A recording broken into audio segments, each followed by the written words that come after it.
Hello, नमस्कार.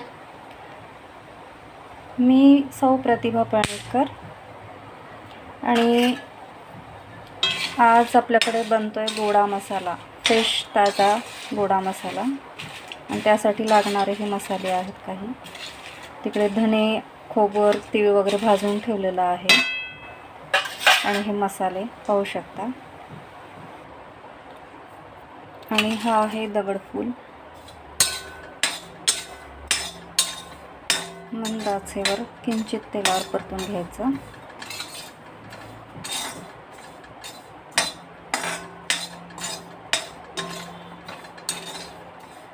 मस्त सुगंध येतो.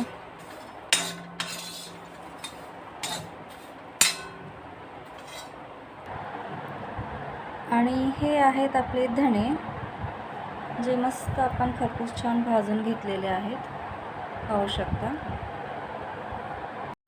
व हा इतर सर्व मसाला आहे जे काही गोडा मसाल्यासाठी लागतं ते. हे आहे खोबर खीस आहे हे, जे आपण छानपैकी भाजून घेतलेलं आहे. तसंच हे तीळ आहेत, हे सुद्धा आपण छान भाजून घेतलेले आहे. हे गावरान तीळ आहे, पाहू शकता. आणि हा आहे दगडफूल.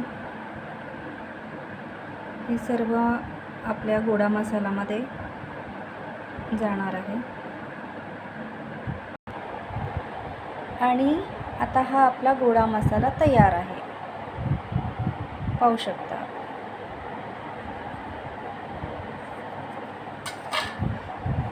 हा असा आपला गोडा मसाला तयार आहे. आणि हा गोडा मसाला कुठल्याही भाजीला, उसळीला किंवा मटकी मिसळ असो, फोड्यांची भाजी असो, रस्सा भाजी असो, कशालाही वापरता येतो. कोणतीही भाजीची चव वाढवणारा हा गोडा मसाला आहे.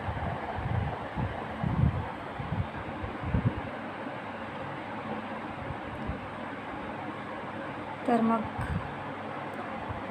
माझा हा व्हिडिओ आवडला असल्यास लाईक आणि सबस्क्राईब नक्की करा. धन्यवाद.